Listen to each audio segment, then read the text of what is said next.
Hello friends, welcome back to ಶಾಪಿತ ಕಥೆಗಳು YouTube channel. ಇವತ್ತು ಮತ್ತೊಂದು ಇಂಟ್ರೆಸ್ಟಿಂಗ್ ಹಾರರ್ ಕತೆ ಮೂಲಕ ನಿಮ್ಮ ಮುಂದೆ ಬರ್ತಾ ಇದ್ದೀನಿ. ಅದಕ್ಕೂ ಮೊದಲು ನೀವಿನ್ನೂ ನಮ್ಮ ಚಾನಲ್ನ ಸಬ್ಸ್ಕ್ರೈಬ್ ಮಾಡಿಲ್ಲ ಅಂದರೆ ಈಗಲೇ ಸಬ್ಸ್ಕ್ರೈಬ್ ಮಾಡಿಕೊಂಡು ವಿಡಿಯೋಸ್ನ ನೋಡಿ. ಹಾಗೆಯೇ ನಿಮ್ಮ ಸ್ನೇಹಿತರಿಗೂ ಈ ವಿಡಿಯೋಸ್ನ ಶೇರ್ ಮಾಡಿ. ಆದಷ್ಟು ಬೇಗ ನಮ್ಮ ಚಾನಲ್ 1000 ಸಬ್ಸ್ಕ್ರೈಬರ್ಸ್ನ ರೀಚ್ ಆಗೋದಕ್ಕೆ ನಿಮ್ಮ ಸಪೋರ್ಟ್ ತುಂಬಾ ಅಗತ್ಯ ಇದೆ ಅಂತ ಹೇಳ್ತಾ, ಈಗ ನಾನು ಡಿಫ್ರೆಂಟ್ ಆಗಿರೋ ಒಂದು ಹಾರರ್ ಸ್ಟೋರಿನ ಹೇಳ್ತೀನಿ. ಇವತ್ತಿನ ಸ್ಟೋರಿ ರಾಕೇಶ್ ಎಂಬವರದ್ದು. ಪ್ರೆಸೆಂಟ್ ಇವರು ನಮ್ಮ ಉಡುಪಿ ಹತ್ರ ವಾಸವಾಗಿದ್ದಾರೆ. ಈ ಕತೆ ಅವರ ಚೈಲ್ಡ್ಹುಡ್ ಟೈಮಲ್ಲಿ ನಡೆದಿರೋದು. ಅಂದರೆ ಅವರಿಗೆ ಒಂದು 14 ವರ್ಷ ವಯಸ್ಸಿದ್ದಾಗ ಕುರ್ಸಿಯಾಂಗ್ನ ವಿಕ್ಟೋರಿಯಾ ಬಾಯ್ಸ್ ಸ್ಕೂಲ್ನಲ್ಲಿ ಸ್ಟಡಿ ಮಾಡ್ತಾಯಿದ್ರು.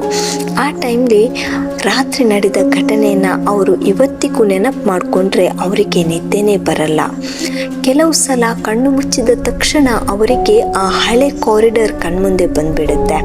ಅಂದು ಆ ಕಾರಿಡಾರ್ನಲ್ಲಿ ಅವರು ಕಂಡಿದ್ದು ಸತ್ಯನ ಅಥವಾ ಬರೀ ಭ್ರಮೆಯ ಅಂತ ಅವರು ಇವತ್ತಿಗೂ ಕನ್ಫ್ಯೂಸ್ ಆಗಿದ್ದಾರೆ. ಸೊ ನಾವು ಸ್ಟೋರಿನ ಸ್ಟಾರ್ಟ್ ಮಾಡೋಣ. ಇದು ಜಾನ್ವರಿ 1979ನೇ ಇಸವಿ. ರಾಕೇಶ್ ಅವರಿಗೆ ಆಗ 14 ವರ್ಷ. ಅವರ ತಂದೆಯವರಿಗೆ ಸಿಲಿಗುರಿಗೆ ಟ್ರಾನ್ಸ್ಫರ್ ಆಗಿತ್ತು. ಮಗ ಒಂದು ಸೆಮಿಸ್ಟರ್ ಬೋರ್ಡಿಂಗ್ ಸ್ಕೂಲ್ನಲ್ಲಿದ್ದರೆ ಶಿಸ್ತು ಕಲಿತಾನೆ ಅಂತ ಅವರು ಯೋಚನೆ ಮಾಡಿದರು. ಹಾಗಾಗಿ ರಾಕೇಶ್ ಅವರನ್ನು ಕುರ್ಸಿಯಾಂಗ್ನ ವಿಕ್ಟೋರಿಯಾ ಬಾಯ್ಸ್ ಸ್ಕೂಲ್ಗೆ ಸೇರಿಸಿದ್ರು. ಆ ಸ್ಕೂಲು 1989ರಲ್ಲಿ ಬ್ರಿಟಿಷರು ಕಟ್ಟಿಸಿರೋದು. ಇವತ್ತಿಗೂ ಇದು ತುಂಬ ಬ್ಯೂಟಿಫುಲ್ ಆಗಿರೋ ಒಂದು ಬಿಲ್ಡಿಂಗ್. ಬಿಳಿ ಗೋಡೆಗಳು ಮತ್ತು ಕೆಂಪು ಬಣ್ಣದ ಛಾವಣಿ. ಅಲ್ಲಿನ ದೊಡ್ಡ ದೊಡ್ಡ ಆರ್ಕಿಟೆಕ್ಚರ್ ನೋಡಿದರೆ ಯಾವುದೋ ಒಂದು ಹಳೆಯ ಅರಮನೆಯ ಥರ ಕಾಣಿಸುತ್ತೆ. ಸುತ್ತಲೂ ಮರಗಳಿದ್ವು. ಅವುಗಳ ಎಲೆಗಳು ಗಾಳಿಯಲ್ಲಿ ತೇಲುವ ಹಸಿರು ಮೋಡಗಳ ಹಾಗೆ ಕಾಣಿಸ್ತಾ ಇತ್ತು. ಸ್ಕೂಲ್ನ ಮೇನ್ ಬಿಲ್ಡಿಂಗ್ ಬೆಟ್ಟದ ಸ್ವಲ್ಪ ಮೇಲೆ ಇದೆ. ಬೆಳಿಗ್ಗೆ ಹೊತ್ತು ಸೂರ್ಯನ ಬಿಸಿಲು ಬಿದ್ದಾಗ ಇಡೀ ಕ್ಯಾಂಪಸ್ ಗೋಲ್ಡ್ ಥರ ಹೊಳೆಯುತ್ತೆ. ಅಲ್ಲಿನ ಗಾಳಿ ಎಷ್ಟೊಂದು ಪರಿಶುದ್ಧವಾಗಿತ್ತು ಅಂದರೆ ಉಸಿರಾಡುವಾಗ ಏನೋ ಒಂದು ರೀತಿಯ ಖುಷಿ ಸಿಗ್ತಾ ಇತ್ತು. ರಾಕೇಶ್ ಅಲ್ಲಿಗೆ ಫಸ್ಟ್ ಟೈಮ್ ಹೋದಾಗ ಅವರ ಜೀವನದ ಒಂದು ಬ್ಯೂಟಿಫುಲ್ ಟೈಮ್ ಸ್ಟಾರ್ಟ್ ಆಗ್ತಿದೆ ಅಂತ ಅಂದ್ಕೊಂಡಿದ್ರು. ಅವರ ಡಾರ್ಮೆಟರಿ ಹಳೆಯ ಬ್ಲಾಕ್ನಲ್ಲಿತ್ತು. ಅದು ಒಂದು ಉದ್ದವಾದ ಬಿಲ್ಡಿಂಗ್. ಮರದ ಬಾಗಿಲುಗಳು ಮತ್ತು ಒಂದು ಕವರ್ಡ್ ಕಾರಿಡಾರ್ ಕ್ಲಾಸ್ ರೂಮ್ ಬಿಲ್ಡಿಂಗ್ಗೆ ಕನೆಕ್ಟ್ ಆಗಿತ್ತು. ಆ ಕಾರಿಡಾರ್ ಡೇ ಟೈಮ್ಲಿ ಅಷ್ಟೇನೂ ಸ್ಪೆಷಲ್ ಆಗಿ ಕಾಣಿಸ್ತಿರ್ಲಿಲ್ಲ. ಬರೀ ಗಾಳಿ ಹಾದು ಹೋಗುವ ಒಂದು ಉದ್ದವಾದ ಹಳೆಯ ಹಾದಿ ಥರ ಇತ್ತು. ರಾತ್ರಿ ಹೊತ್ತು ಅಲ್ಲಿ ಹೋಗೋದಕ್ಕೆ ಏನೋ ಒಂಥರ ಅಳುಕು ಉಂಟಾಗ್ತಾ ಇತ್ತು. ಭಯ ಅಂತ ಅಲ್ಲ, ಆದರೆ ಮನಸ್ಸಿನಲ್ಲಿ ಏನೋ ಒಂಥರ ವಿಚಿತ್ರ ಆತಂಕ ಶುರುವಾಗ್ತಿತ್ತು. ಮೊದಲ 3 ದಿನದ ರಾತ್ರಿಗಳು ತುಂಬಾ ನಾರ್ಮಲ್ ಆಗಿತ್ತು.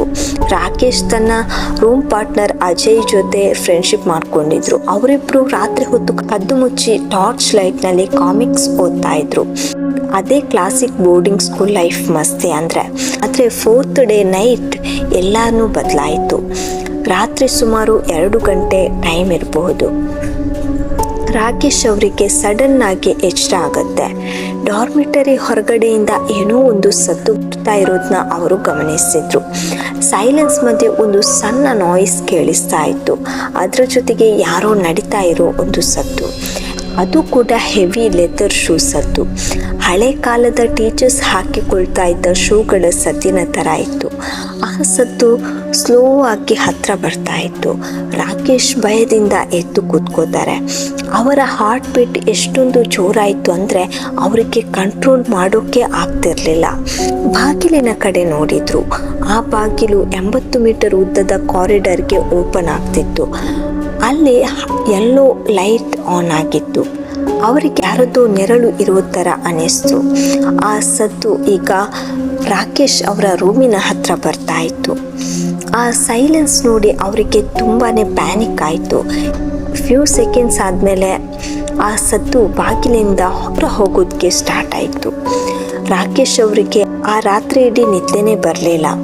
ಬೆಳಗ್ಗೆ ರಾಕೇಶ್ ಈ ಮ್ಯಾಟರ್ನ ತನ್ನ ಫ್ರೆಂಡ್ಸ್ ರಾಜೇಶ್ ಮತ್ತು ಅನಿಲ್ ಹತ್ರ ಹೇಳ್ತಾರೆ. ಆದರೆ ಅವರು ಸೀರಿಯಸ್ ಆಗಿ ತೆಗೆದುಕೊಳ್ಳೋ ಬದಲು ನಗೋದಕ್ಕೆ ಸ್ಟಾರ್ಟ್ ಮಾಡಿದ್ರು. ರಾಜೇಶ್ ಅವರು ನೀನು ಯಾವುದೋ ಕೆಟ್ಟ ಕನಸು ಕಂಡಿರಬೇಕು ಅಂತ ಹೇಳ್ತಾರೆ. ಹಾಗೆ ಅನಿಲ್ ಪ್ರತಿ ಹೊಸ ಹುಡುಗರಿಗೂ ಇಲ್ಲಿ ಭಯ ಆಗುತ್ತೆ ಬಿಡು, ಅದು ಕಾಮನ್ ಅಂತ ಹೇಳಿ ಸುಮ್ಮನಾಗ್ತಾರೆ. ಆದರೆ ರಾಕೇಶ್ ಮಾತ್ರ ನಾನು ಲೆದರ್ ಶೂಸ್ ಅದ್ದು ಕೇಳಿಸ್ಕೊಂಡೆ ಅಂತ ವಾದ ಮಾಡಿದ್ರು ಅಲ್ಲಿ ಯಾರೂ ಅವರ ಮಾತನ್ನು ನಂಬಲೇ ಇಲ್ಲ. ಎಲ್ಲರೂ ಹೇಳಿದ್ದು ಒಂದೇ, ಇಲ್ಲಿ ಪರ್ವತಗಳಲ್ಲಿ ಹೀಗೆ ಆಗುತ್ತೆ, ಗಾಳಿಯ ಸದ್ದು ನಿನ್ನ ಮನಸ್ಸಿಗೆ ಯಾವುದೋ ಬೇರೆ ಥರ ಕೇಳಿಸಿರ್ಬೇಕು ಅಷ್ಟೇ ಅಂತ ಹೇಳ್ತಾರೆ. ಅವರ ಮಾತನ್ನು ಕೇಳಿ ರಾಕೇಶ್ ಸುಮ್ಮನಾದರು. ಅವತ್ತು ಫುಲ್ ಡೇ ಅವರು ಬೇಸರದಲ್ಲೇ ಇದ್ದರು. ಲಂಚ್ ಬ್ರೇಕ್ ಟೈಮಲ್ಲಿ ರಾಕೇಶ್ ಒಬ್ಬರೇ ಕೂತು ಊಟ ಮಾಡ್ತಿದ್ದಾಗ ತನ್ನ ಸೀನಿಯರ್ ವಿಮಲ್ ಅನ್ನೋರು ಬರ್ತಾರೆ. ಅವನು ನೇಪಾಳದವ. ಅವನು ಬಂದು ಕೇಳ್ತಾನೆ, ಮಾರ್ನಿಂಗ್ ಕ್ಲಾಸಲ್ಲಿ ಕಾರಿಡಾರ್ ಸತ್ತಿನ ಬಗ್ಗೆ ಏನು ಹೇಳ್ತಿದ್ದೀಯಲ್ಲ ಏನು ಅಂತ. ಆಗ ರಾಕೇಶ್ ಎಲ್ಲವನ್ನೂ ವಿಮಲ್ ಜೊತೆ ವಿವರಣೆ ಮಾಡಿ ಹೇಳ್ತಾರೆ. ವಿಮಲ್ ತುಂಬ ಸೀರಿಯಸ್ ಆಗಿ ಕೇಳಿಸಿಕೊಂಡು ಒಂದು ವಿಷಯ ಹೇಳ್ತಾರೆ. ನೋಡು ರಾಕೇಶ್, ಈ ಸ್ಕೂಲ್ ತುಂಬ ಹಳೆಯದು. ಆಗ ಒಬ್ಬ ಹೆಡ್ ಮಾಸ್ಟರ್ ಇದ್ದರು. ಅವರ ಹೆಸರು ಮಿಸ್ಟರ್ ವೈಟ್ಮೋರ್ ಅಂತ. ಅವರು ತುಂಬ ಸ್ಟ್ರಿಕ್ಟ್, ಆದರೆ ಮಕ್ಕಳನ್ನು ಮಾತ್ರ ತುಂಬಾ ಪ್ರೀತಿ ಮಾಡ್ತಿದ್ರು. 1963ರಲ್ಲಿ ಅವರು ಇದೇ ಕಾರಿಡಾರ್ನಲ್ಲಿ ರೌಂಡ್ಸ್ ಬರ್ತಿದ್ದಾಗ ಹಾರ್ಟ್ ಅಟ್ಯಾಕ್ ಆಗಿ ತೀರ್ಕೋತಾರೆ. ವಿಮಲ್ ರಾಕೇಶ್ಗೆ ಒಂದು ವಾರ್ನಿಂಗ್ ಕೊಡ್ತಾರೆ. ಏನೇ ಆದರೂ ನೈಟ್ 2 o'clock ಮೇಲೆ ಆ ಬಾಗಿಲನ್ನು ಮಾತ್ರ ತೆಗಿಬೇಡ, ಎಷ್ಟೇ ಸದ್ದಾದರೂ ನೀನು ಸುಮ್ಮನೆ ಮಲಗಿಬಿಡು ಅಷ್ಟೇ, ಬಾಗಿಲು ಮಾತ್ರ ತೆಗೆಯೋದಕ್ಕೆ ಹೋಗಲೇಬೇಡ ಅಂತ. ಅವತ್ತು ರಾತ್ರಿ ರಾಕೇಶ್ ಅವರಿಗೆ ನಿದ್ದೆ ಬರಲೇ ಇಲ್ಲ. ಅವರಿಗೆ ಒಂದು ರೀತಿಯ ಕ್ಯೂರಿಯಾಸಿಟಿ ಶುರುವಾಯಿತು. ನೈಟ್ ಟೈಮ್ 1:45 ಆಗಿತ್ತು. ಸುಮ್ಮನೆ ಡೋರ್ ಹತ್ರ ಹೋಗಿ ನೋಡ್ತೀನಿ ಏನಿದೆ ಅಂತ ಅಂದ್ಕೊಂಡು ರಾಕೇಶ್ ಮೆಲ್ಲಗೆ ಬಾಗಿಲ ಹತ್ರ ಬರ್ತಾರೆ. ಕಾರಿಡಾರ್ನಲ್ಲಿ ಏನೂ ಇರಲಿಲ್ಲ, ಬರೀ ಸೈಲೆನ್ಸ್ ಅಷ್ಟೇ. ರಾಕೇಶ್ ನಿರಾಳರಾಗ್ತಾರೆ. ಆದರೆ ಸಡನ್ನಾಗಿ ಲೈಟ್ಸ್ ಫ್ಲಿಕ್ಕರ್ ಆಗೋದಕ್ಕೆ ಶುರುವಾಯಿತು. ಮತ್ತೆ ಅದೇ ಲೆದರ್ ಶೂಸ್ ಸದ್ದು ಕೇಳಿಸ್ತು. ಈ ಸಲ ಆ ಸದ್ದು ತುಂಬ ಹತ್ತಿರ ಬಂತು. ರಾಕೇಶ್ಗೆ ಹೊಟ್ಟೆಯಲ್ಲಿ ಒಂಥರ ನೋವು ಶುರುವಾಗೋಯಿತು. ಆ ಯೆಲ್ಲೋ ಲೈಟ್ನಲ್ಲಿ ಅವರಿಗೆ ಒಂದು ನೆರಳು ಕಾಣಿಸ್ತಾ ಇತ್ತು. ಕಾಲುಗಳ ಕಡೆ ನೋಡಿದರೆ ಹೊಳೆಯುವ ಬ್ಲ್ಯಾಕ್ ಲೆದರ್ ಶೂಗಳು. ಆ ನೆರಳಿನ ಕೈಯಲ್ಲಿ ಒಂದು ಹಳೆಯ ರಿಜಿಸ್ಟರ್ ಇತ್ತು. ಅವನ ಕಣ್ಣುಗಳು ತುಂಬಾ ಶೈನಿಂಗ್ ಆಗಿದ್ವು, ಆದರೆ ಅವುಗಳಲ್ಲಿ ಜೀವ ಮಾತ್ರ ಇರಲಿಲ್ಲ. ಆ ನೆರಳು ರಾಕೇಶ್ನ ನೋಡಿ ಒಂದು ವಿಚಿತ್ರವಾದ ಫೋರ್ಸ್ಡ್ ಸ್ಮೈಲ್ ಕೊಟ್ಟು ಡೋರ್ ತೆರೆಯೋದಕ್ಕೆ ಟ್ರೈ ಮಾಡ್ತು. ರಾಕೇಶ್ ಫ್ರೀಸ್ ಆಗಿಬಿಟ್ರು. ಅವರು ಇಮ್ಮಿಡಿಯೇಟ್ ಡೋರ್ ಕ್ಲೋಸ್ ಮಾಡೋದಕ್ಕೆ ಟ್ರೈ ಮಾಡಿದ್ರು. ಆದರೆ ಹೊರಗಿನಿಂದ ಯಾರೋ ಬಲವಾಗಿ ಡೋರ್ ಎಳಿತಾ ಇದ್ರು. ರಾಕೇಶ್ ಜೋರಾಗಿ ಕಿರುಚಾಡ್ತಾರೆ. ಆದರೆ ಅವರ ಕಿರುಚಾಟವನ್ನು ಯಾರೂ ಕೇಳಿಸಿಕೊಳ್ಳೇ ಇಲ್ಲ. ತಕ್ಷಣ ರಾಕೇಶ್ ಓಡಿ ಹೋಗಿ ಬಾತ್ರೂಮ್ ಸೇರಿಕೊಂಡು ಬಾಗಿಲು ಹಾಕೋತಾರೆ. ಬಾತ್ರೂಮ್ ಬಾಗಿಲಿನ ಕೀ ಹೋಲ್ ಇಂದ ನೋಡಿದಾಗ ಅವರಿಗೆ ಆ ವ್ಯಕ್ತಿಯ ಮುಖ ಕಾಣಿಸುತ್ತೆ.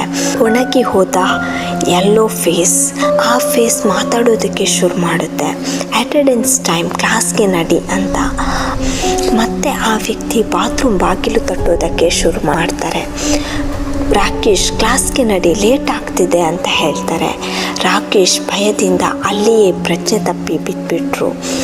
ಮಾರ್ನಿಂಗ್ 5:30ಗೆ ಬೆಲ್ ಆದಾಗ ರಾಕೇಶ್ಗೆ ಎಚ್ಚರವಾಯಿತು. ಅವರು ಬಾತ್ರೂಮ್ ನೆಲದ ಮೇಲೆ ಬಿದ್ದಿದ್ರು. ರೂಮ್ ಬಾಗಿಲು ತೆರೆದೇ ಇತ್ತು. ಅವರಿಗೆ ಮಾತ್ರ ನೆನಪಿರಲಿಲ್ಲ ಯಾರು ಆ ಡೋರ್ ತೆಗೆದ್ರು ಅಂತ. ಅವರು ಬೆಡ್ ಹತ್ರ ಹೋದಾಗ ಅಲ್ಲಿ ಒಂದು ಹಳೆಯ ರಿಜಿಸ್ಟರ್ ಪೇಪರ್ ಇತ್ತು. ಅದರಲ್ಲಿ ಬ್ಲೂ ಇಂಕಲ್ಲಿ ಬರೆದಿತ್ತು ರಾಕೇಶ್ ಆಬ್ಸೆಂಟ್ ಅಂತ. ಆ ಇಂಕ್ ಇನ್ನೂ ಒದ್ದೆಯಾಗಿಯೇ ಇತ್ತು. ನೆಲದ ಮೇಲೆ ಒದ್ದೆಯಾದ ಶೂ ಗುರುತುಗಳಿದ್ವು. ಇದನ್ನೆಲ್ಲ ಗಮನಿಸಿದ ರಾಕೇಶ್ಗೆ ಹೆಲ್ತ್ ಇಶ್ಯೂ ಸ್ಟಾರ್ಟ್ ಆಯಿತು. ಮನೆಗೆ ಫೋನ್ ಮಾಡಿ ಅಲ್ಲಿಂದ ಇಮ್ಮಿಡಿಯೇಟ್ ಹೊರಟು ಹೋಗ್ತಾರೆ.